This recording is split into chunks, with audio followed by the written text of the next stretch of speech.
Alright, welcome back to V.O.C. YouTube channel. Home for spring break. Fucking didn't go anywhere for spring break. Saving money. That's what this big brain thing. And everybody out there fucking throwing dollars all over the place. Nope, not this guy.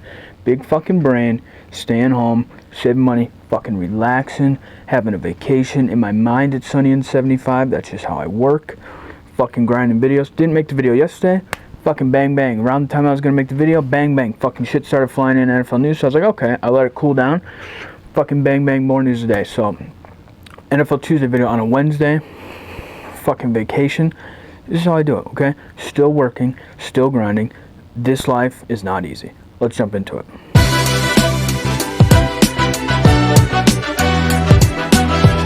Like I said, NFL news is fucking going nuts. I talked last week about how dumb the Packers are. Packers are even dumber than I thought they were. So Aaron Rodgers is going to re-sign with the Packers. Now, it's not official because he can't officially sign yet, right? The reported deal that Ian Rappaport came out and said it's 4 years, 200... Okay, you're going to see this in the video. You may or may not. I have fucking duct tape on my finger, on my hand, whatever the fuck you want to call it. I have a wart, right? I cannot get rid of this motherfucker. I've frozen it. I have fucking done everything you can at home. And my fucking parents are on my ass. Use duct tape, use duct tape. So there's fucking duct tape on there. I look like a fucking idiot. I look like I feel like I look like a serial killer with just a little piece of duct tape. It's just like I'm walking around with fucking duct tape on me. It is what it is, right? Fucking I'm trying to get rid of this fucking wart. I hate that shit, man. It makes you feel dirty when you have like a wart or something on you. Alright, so like I said, Rappaport, 4 years, $200 million, $150 million guaranteed.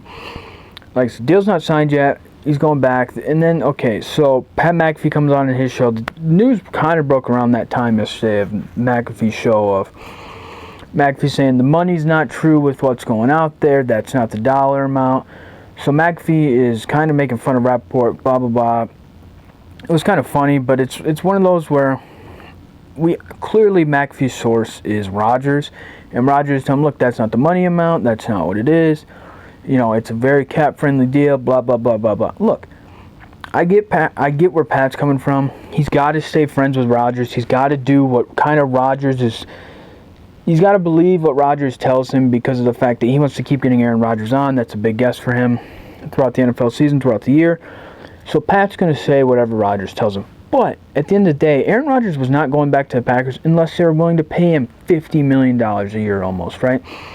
So yeah, okay, it's going to be cap flexible. The way you can do some of these deals is you can make them cap flexible. Like you can put them all into signing bonus and blah, blah. You can defer money. It's weird that you can do it, but he's going to get paid essentially $50 million a year. That deal will come out. Rodgers came out and said yesterday too that the money amount wasn't true, but he's going back. It is what it is. It's a bunch of he said, she said bullshit. But at the end of the day, he's going back for 4 years. And clearly it's always been about money for him to go back to the Packers. I thought he was going to leave. I really did. I thought he hated that place enough to be like, I want to leave. But clearly Rodgers, who is a criminal, should be in prison, is one of those guys that just cares about the money. And I have no problem with it. I know I talked about last week, all these guys want money. They don't. But Rodgers is not the guy that comes out, I just want to win Super Bowls. This is all I care about. No. Rodgers is fucking different. He's a drama queen about shit. And he wants his money at the end of the day. I respect guys like that. Because he's not one of those guys that says, oh, Super Bowl is going to get my money. He's not one of those guys. He just wants to be paid. He's the highest quarterback in NFL history. He's won two of the MVPs, not Super Bowls. Let's calm down there. He's won the last 2 MVPs, so he wants to be paid like it. I respect the hell out of that, but I don't get this still from the Packers side of things. It's like, are you dumb or dumb? You moved up to draft a first-round quarterback, rookie quarterback, 2 years ago now, 3 years ago now, and you guys look like fucking fools. And now there's talks that they might not trade him. It's like, you have to trade Jordan Love at this point. You have to get something back for that horrible deal you did. And you pissed off Aaron Rodgers enough, and that's going to be the next thing, is Aaron Rodgers has so much power now over that organization. He has for the last year now, that anything he says, they have to do now, because he's going to get paid like it. And now they have just given him the keys to the kingdom and said, you know what, dude? You're going to make the decision down. We're not even going to look at it and be like, oh, we don't care. No. You're the guy. So I still don't get it from that point of you gave him so much power now that you are going to be in hell for the next 4 years.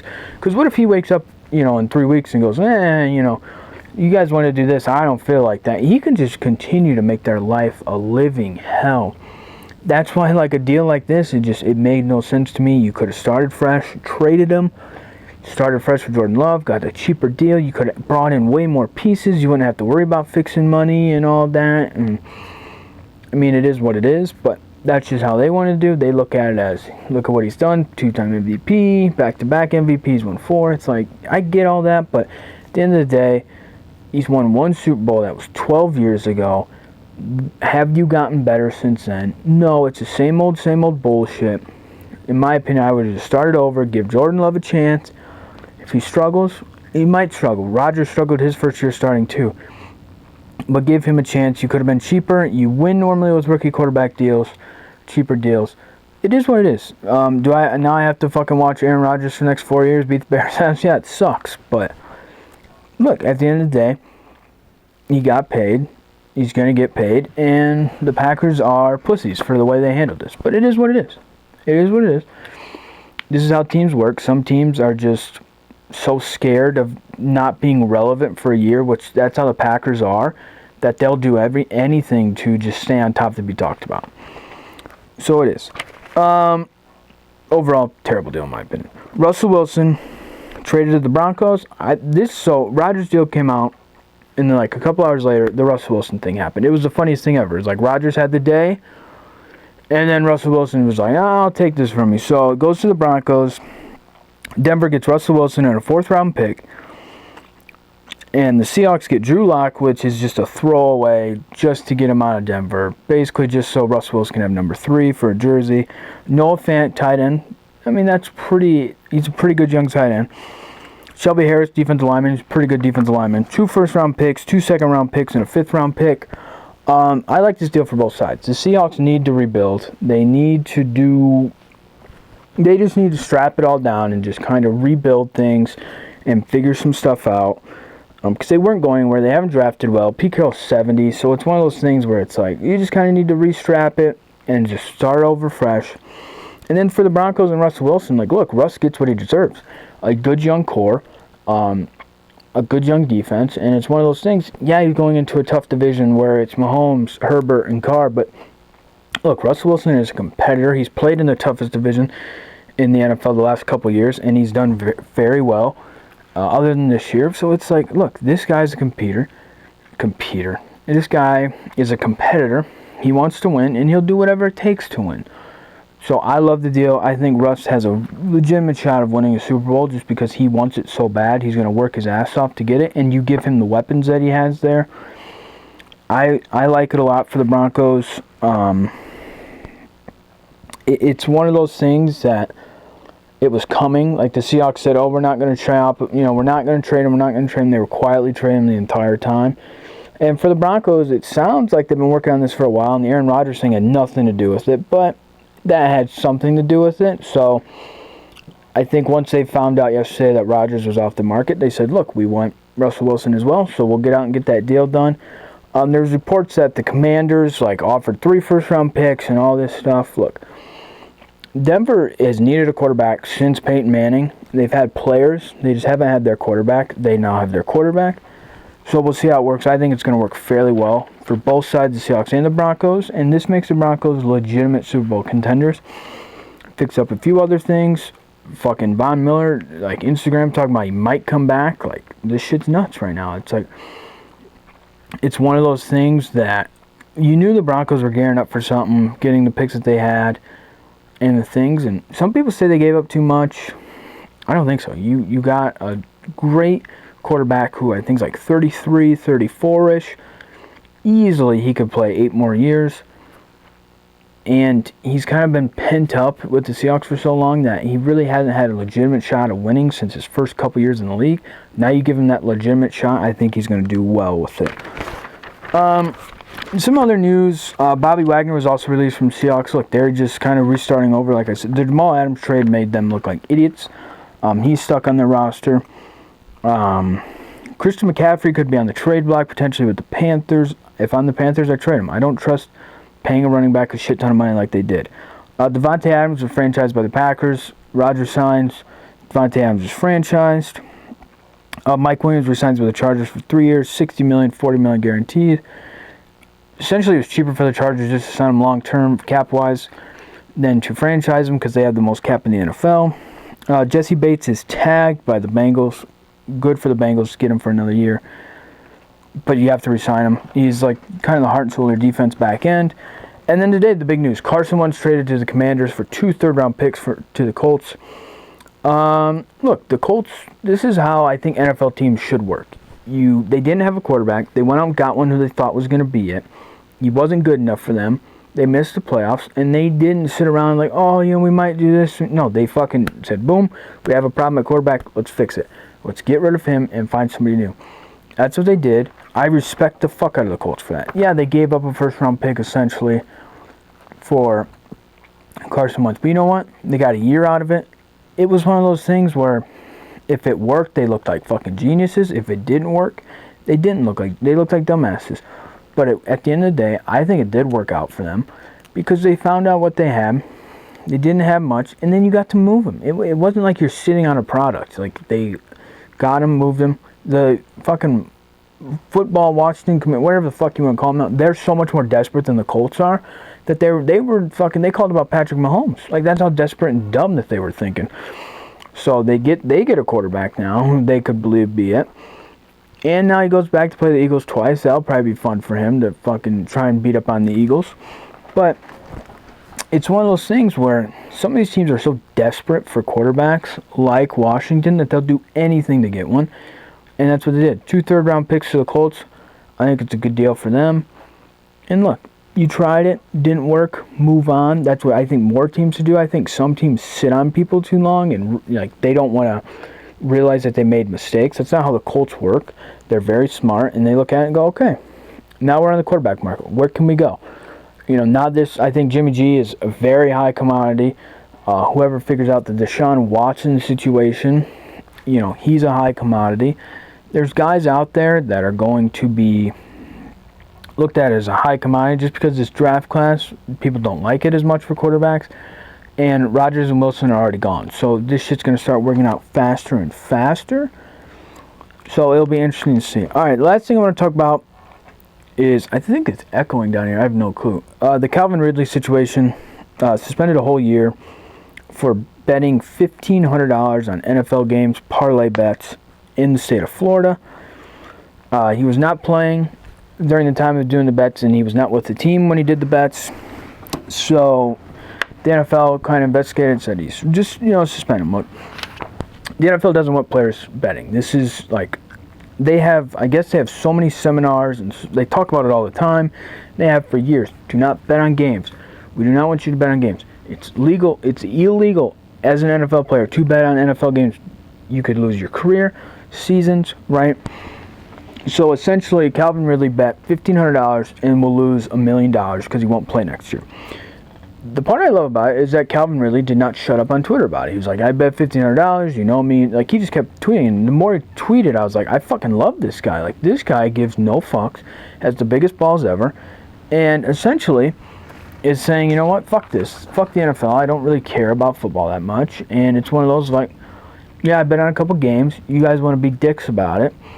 So I'm just going to fucking live my life. I think it's a high possibility he never plays football again because you have to act serious on these things because you cannot, and I get boxers bet, like fighters can bet on themselves, boxers can bet on themselves, but in the NFL it's different. You cannot bet on yourself because you can't look at it. We don't want to start looking at every game, every play, and analyze of like, and examine like, oh my god, like could that, like did you do that on purpose? Did that happen? Like, it would be too wishy-washy for the NFL. Now, do I think Calvin Ridley is the only guy in the NFL that bets on games? No, I don't. Come on. Like, there's so much shit out there. It's legal all over the place. It's easy to do it on your phone. That's how you got caught. There's other players, I believe, that do this shit. And they don't do it like them physically themselves. They have a best friend or a buddy that bets for them. Like, it has to happen. There's too much money that flows through it. Some of these guys know too much information to help each other out. And so it's like, yeah, they're coming down hard on Ridley because they don't want other people to do it because they have so much money invested from these gambling companies that if it gets out of control a little bit like this, like it's not good for the NFL to be like, yeah, you know, we let our players bet on games and screw it. Like, whatever. It's not how they want to play. It's not how they roll. Now, the problem I have with the NFL is they, like, they just continue to make themselves look like the bad guys in these situations because of the way that they fucking do things. Like, their suspension system is the dumbest thing ever. So, betting on games, a year. But, like, beating your wife, 2 games, beating a child, 6 games. Like, it was, like, when I saw that tweet, it was the most wild thing I've ever seen. Like, you just, like, shit that, like, is, like, really messed up in the world. It's like, fuck it, right? Like, you know, beat your wife. You know, we're only going to give you 2 games or whatever, right? It's like, what? Excuse me? It makes no sense. The way, yeah. So, major NFL suspensions. This is originally, Ray Rice got 2 games originally. Adrian Peterson originally got 6 games. Greg Hardy got 10 games for beating his girlfriend and reduced to 4. Ezekiel Elliott hit a woman 6 games. Calvin Ridley got 17 games for betting, and then Josh Gordon got 6 seasons for smoking weed, which Josh Gordon kind of fucked himself in the other parts, right? But at the time, it was illegal to smoke weed in the NFL.